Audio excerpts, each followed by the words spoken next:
महायुतीच्या उमेदवार आदरणीय तुमच्या आमच्या सर्वांचे लाडके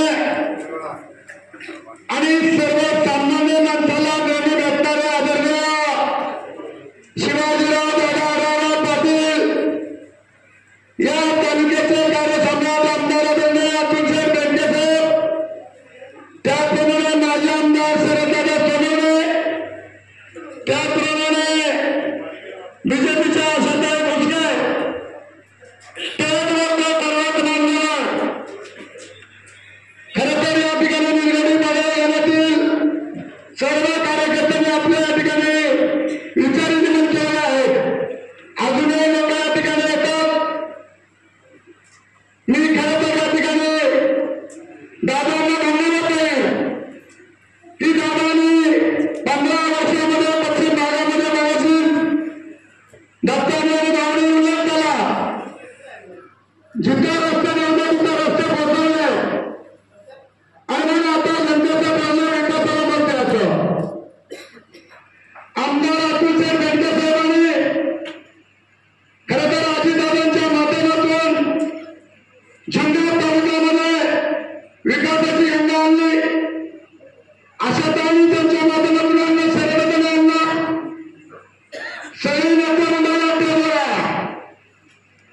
खरं तर काही लोक म्हणत असतील वादा कधी होता, कमी दाबाचा पट्टा निर्माण झाला का वादा आला. आणि म्हणून खऱ्या अर्थाने तुम्हाला मी विनंती करण्यासाठी या ठिकाणी आलेलो आहे. परिसरामध्ये आज करायला सुरू होते अनेक दिवसापासून आदरणीय महाराष्ट्राचे उपमुख्यमंत्री आणि विकास प्रमुख आदरणीय अजितदादा पवारांच्या माध्यमातून अतुलसाहेब बेनकेंनी खूप अशी कामं काही चालू आहेत, काही आता आचारसंहिता संपल्यानंतर त्याचे टेंडर होणार आहे. सर्वात मोठे काम केलं अनेक वर्षापासून भीमाशंकरचा त्र्यंबकेश्वर हा जो मार्ग आहे तो केरळ आणि चावणचा पूल त्याला 50 लाख रुपयाचं 50 कोटी गेल्या अनेक वर्षापासून लोक म्हणायचे कधी धरणाचा पूल तो खरं तर आदरणीय अतुलसाहेब बेनके साहेबांनी आदरणीय अजितदादांच्या माध्यमातून ते आचारसंहिता संपल्यानंतर त्याचं वर्ग आणणार आहे. आणि सर्वांचा आपल्या 40 गावचा अंतर हा वाचता आहे. पण तो पूर्ण बांधलेला वातावरण पुन्हा पुन्हा ते केवळचा पुन्हा मागणी लागला पुन्हा वाटतं नाही वाटत का.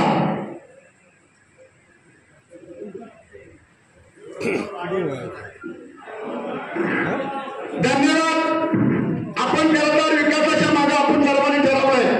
मी खरं तर आदरणीय अतुलसाहेब बेनके साहेबांनी माझ्याकडे इथं आता वेळ नाही, दादांना पुढे कार्यक्रम आहे, पण प्रत्येक गावामध्ये आमदार अतुलसाहेब बेनके साहेबांनी आणि अजितदादांनी कामं प्रत्येक गावामध्ये 25 लाख 20 लाख 30 लाख 50 लाख 1 कोटीपर्यंत अशी कामं. आणि त्यामध्ये खरं तर आशाताईंनी आणि शरददादांनी सुद्धा खूप कामं केले. पण मी नेते म्हणजे एवढं सांगाल की आपण जसे सर्व हे महाआघाडी आपण सर्वांनी सर्वांच्या कार्यकर्त्यांना आदेश दिले पाहिजे. प्रचार सभा सुद्धा घेण्याची गरज नाही. प्रत्येक कार्यकर्त्यांनी त्यांचं गाव सांभाळलं ना पुरेसे झालं.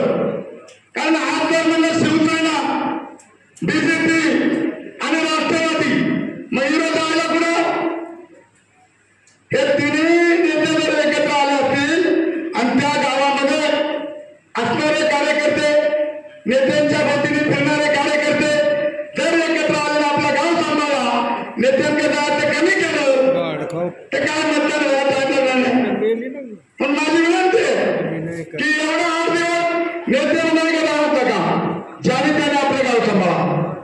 नेते म्हणून आपलं उठलं चला नारायणगावला, उठलं चला आढळराव साहेबांकडे. हे करण्यापेक्षा आशाताई तुम्ही नेते आहात आणि आपण समजायला मतदान कमी झालं. मी त्या दिवशीच माझ्या भाषणामध्ये सांगितलेलं आहे, मतदार मिळालं तर चांगलं पण काय सोडवलं पाहिजे. म्हणजे काम करणाऱ्या माणसाला मतदान झालं पाहिजे. जो माणूस आयुष्यभर समाजामध्ये आपण कर्ज लांडेवाला पाहिला रविवारी जनता दरबार असतो कोणीही जा त्या ठिकाणावरून जेवल्याशिवाय माणूस चहा पिल्याशिवाय घरी येत नाही, काम तर होतं. आणि असा माणूस खरं तर आज तुम्हा आम्हाला सर्वांना आपण इथं सभेला आलो म्हणजे झालं असं काही नाही. प्रत्येकाने प्रत्येकाची त्याचं गाव सांभाळायचं आहे. काही समाज गैरसमज झाले असतील, काही छोट्या मोठ्या कार्यकर्त्याचे नाराज असतील, मी त्यांना विनंती करतो, दिलगिरी व्यक्त करतो का त्या नाराज्या काढून टाका. आमदार साहेब तुम्हाला स्वतः फोन करतील, अशा त्यांच्या कार्यकर्त्यांना असं काय फोन करेल, शरददादांच्या कार्यकर्त्याला शरददादा फोन करतील. नेते मंडळाला माझी विनंती आहे, तुम्ही आमच्यासारखी माणसं पुढे पुढे करण्यापेक्षा तुम्ही कार्यकर्त्यांना फोन करा. कार्यकर्त्यांना सांगा मतदान करून आणा, मतदान करून घ्या. तिन्ही नेते टेबलवर बसले, तिन्हींना मी सांगतो की तुम्ही सर्व मी आमदार साहेब तुम्हाला यादी देईल, तुम्ही करा 50 लोकांना फोन, आशाताई करेल 50 लोकांना फोन, शरददादा करेल 50 लोकांना फोन. सर्व सामान्य माणसाला फोन केल्यानंतर त्यांना वाटेल आमच्या पक्षाच्या प्रमुखांनी आम्हाला फोन केलाय, आम्हाला प्रचाराला मतदानाला जावं लागेल. जसं मला अजितदादाने फोन केला, आमदार साहेब फुलाटे साहेबांनी सांगितलं तर अजितदादांना फोन करा. फोन केल्यानंतर मी पाहिलं करा दादा हा कामाचा माणूस आहे. अजितदादा सारखा काम करणारा माणूस महाराष्ट्रात तर काय पण देशामध्ये नाही. आणि अशा माणसाचा हात बळकट करायचे. आणि म्हणून आपल्याला खरं तर घड्याळाला मतदान करून येत्या 13 तारखेला तुम्हाला आणि आम्हाला वाणी साहेब तुम्हाला काय एडमिशन घ्यायचं त्या काळजी करू नका. त्या ठिकाणी सर्व पत्रकारांना मी धन्यवाद संदीप भाऊ तुम्हाला.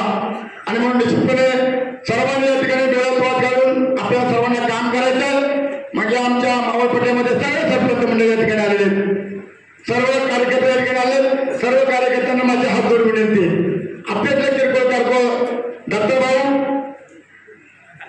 आहे ना, हा मग काळजी नाही. आणि म्हणून अशा प्रकारचं आपण पार वरून पठारापासून तर खालीपर्यंत आपण गावोगावी 8 दिवस आपल्याला तिकडे फक्त 1 दिवस आपल्याला सभेला जायचे. दादांच्या नंतर आपल्याला प्रत्येकाने पश्चिम भाग आणि गाव ज्याने त्याने जर तुझं गाव पाहिलं तर कुठेच अडचण येईल असं मला वाटत नाही. कारण खूप अशी कामं ह्या 2-3 वर्षामध्ये प्रमाणाच्या बाहेर कामं झालेली आहेत. आणि म्हणून ती भाषण करण्यापेक्षा तळागाळामध्ये जाऊन आपण सर्वांनी खुशी काम केलं पाहिजे. माझा शब्द आहे तो खुशी. आणि खुशी दादा तुम्ही निवडून या, कुठल्याही प्रकारची मनामध्ये शंका नाही. कारण दादाच्या बाबतीमध्ये सर्वांचं मत त्या ठिकाणी खरं तर पॉझिटिव्ह आहे. आणि दादांना मतदान किती 25 लाख, आपलं काय म्हणजे 25 लाख म्हणजे कुठलं मतदान. आणि म्हणून तिकडं सुद्धा पुण्यामध्ये माहीत असतील, तिकडं लॅपलांडे असतील, इकडं आमच्या दिल्लीत सगळी माणसं ताकदीने लागले. फक्त आता इकडे झालंय कसं मावळपट्ट्यामध्ये कोणी येते आणि त्या ठिकाणी पत्रक लावते आणि काही पुढे सोडते. पुढे नाही विश्वास ठेवू नका. आरक्षण आपल्या हक्काचं नाही, कुणाच्या बापाचं हायकोर्टाने निर्णय नाही. डॉक्टर बाबासाहेब आंबेडकरांनी लिहिलेली घटना कुणाच्या बापाच्या बापाला बदलता येत नाही, न महाराष्ट्र शासनाला न केंद्र सरकारला. आणि म्हणून कोर्टाने निर्णय दिलाय का आरक्षण कुणाचंही कोणाला देता येणार नाही. आरक्षणाचा मुद्दा कधी येतो, निवडणूक आली का नाही आपण पुढं तुमचं आरक्षण नाही. आणि आता असं झालं आणि उद्या तरी झालं, कुठेतरी चावडीवर बैठका करण्यापेक्षा आपलं आरक्षण पुढे जात नाही, ती घटना कोणी बदलीत नाही. त्याच्यामुळे तुम्ही एकदम बिनधास्त राहा. अशा प्रकारची विनंती मी सर्व पश्चिम भागातील कार्यकर्त्यांना हात जोडून करतो. आणि कार्यकर्त्यांना परत एकदा विनंती करतो की आमदार साहेबांकडे वेळ घालवण्यापेक्षा ज्या कार्यकर्त्यांनी तिथलं गाव बघा. सगळ्यांना मी नावानिशी सांगेल, कोण कार्यकर्ते तिकडे जातात गावात फोन करत नाही गटाला सभेला. असं काय बाबा करू नका. निवडणूक झाल्याच्या नंतर ज्या गावामध्ये मतदान कमी होईल त्या गावच्या माणसाला आमदार साहेब का अशा काय शरद जाता येईल का? काय सांगा तुम्ही? मतदान जर कमी झालं तुम्ही काय सांगाल? तर ती तुमच्यावर माझ्याकडे आली नाही पाहिजे याची काळजी प्रत्येक कार्यकर्त्यांना घेतली पाहिजे. इथं आले गेले असं काय मित्र म्हणून सांगतो, सगळे सरपंच आपलं प्रत्येक गावचा सरपंच राष्ट्रवादीचा, बीजेपीचा, शिवसेनेचा. आणि मग आपण ती वेळ आणली पाहिजे. विरोधकांना काय बोलायचं ते बोलू द्या, आपण आपलं काम प्रामाणिकपणे करा. निश्चितपणे दादांच्या बाबतीमध्ये मी तर काय दादांना पहिल्यापासून आढळराव पाटील साहेबांचा मी फॅन आहे. दादाने खूप त्यांच्या काळामध्ये भरपूर अशी कामं केली. मगाशी ती जी सांगितले रस्ते बिस्ते आणि प्रत्येक गावामध्ये सभा मंडप त्यावेळी असेल तळेवाडी असेल आजरावर असेल दादाने तिथं तिथं पत्र दिली. ती कामं झाली एकाच कामावर मी बोलणार नाही. परंतु आताची जी कामं चालली आहेत आणि पुढे जी कामं करायची ती खरं तर आदरणीय अतुल बेनके साहेबांनी अजित दादा आणि आशाताई आणि शरद दादा तुम्ही तिन्ही मंडळाने जरा ताकदीने दिला. तुम्ही तीन नेते तसं आम्हाला कमीपणा वाटत तर तुम्हाला नेत्यांना कमीपणा वाटत. तुम्हाला परिवर्तन द्यायचे येतील ना. शरद दादांनी आशाताईने आणि अतुल शेटनी काय केलं जुन्नर तालुक्यात. मेन तुम्ही तुमच्यानंतर आमचा नंबर आहे आणि म्हणून तुम्ही सुद्धा त्याची काळजी घ्या. प्रत्येक कार्यकर्त्याला नेते मी सांगा तसं तुम्ही आम्हाला सांगता ना तर तुम्हाला सांगणार दिल्लीमध्ये मुंबईमध्ये नेते बसले त्यांचा तुम्ही आदर ठेवा. तुमचा आम्ही आदर ठेवतो. सर्व कार्यकर्त्यांनी ताकदीने दिलगा आणि निश्चितपणे आपण सर्वजण या ठिकाणी आलात. खरं तर आमदार साहेब खेळण्याची खूप गर्दी आता या ठिकाणी सीजन आहे. प्रत्येक माणूस सकाळी 6ला उठलं का डोंगरो खेळण्या यायला. त्याच्यामुळे ताई थोडंसं लोकांमध्ये कसं संबंध झालाय. आज हेडा म्हणजे हा वर्षाचं पीक आहे. जर हेड गोळा नाही केलं तर वर्षभर काय खायचं आणि त्याच्यामुळे सर्वसामान्य म्हणून सगळ्या हेडेला आपण कोणत्या गावात जरी गेलो तरी माणूसच घातला नाही. सगळी दारं लावून जो तो हेडा तोडण्यासाठी हेड्याला गेलेला आहे. तरी पण महत्वाचे कार्यकर्ते या ठिकाणी आले. त्यांना सर्वांना मी धन्यवाद देतो. माझ्याकडून काही मला एकतर उदाहरण बोलायची सवय नाही म्हणून माझं काही चुकलं असेल तर मला माफ करा. पण पुढे आम्ही सर्वांनी ताकदीने मी आता नेत्यांना सांगितले तुम्हाला सांगितले माझं मला मी सांगितले आणि अशा प्रकारचं तुम्हाला आम्हाला सर्वांना चांगल्या प्रकारचं आपल्या निर्गुणे पदाधिकाऱ्यातील सगळ्यांनी आपली काळजी घ्या आणि घड्याळाच्या चित्रावरती येत्या 13 तारखेला बटन दाबून माननीय आढळराव पाटील यांना प्रचंड बहुमताने विजय करा. विजय करा. आताच्या घाटाला पुढेच नाही उचलला कधी बिचारा आलाच नाही. उगाच कशाला बोलत तुमच्या दादा 5 वर्षामध्ये कुठे जर आल्या तिथे दाखवा. त्यामुळे तो विषय आपण उगाच करण्यापेक्षा आपण काय करायचं आणि तुम्हाला माहिती आहे तुमचं कुठे गेलं तरी नाव निघतंय. इथं आढळराव पाटीलचा सभा मंडप आहे. इथं देवळ्याला रस्ता गेलाय. इथं आंब्यासीला रस्ता गेलाय. हे सगळे रस्ते दादा तुमच्या तुम्ही आज कोटामाडीचा हर्षाचा रस्ता दादा किती ताकदीने तुम्ही केला. हे कामं जे आहेत ते आहेत उगेच आपण फक्त आपल्या कार्यकर्त्यांनी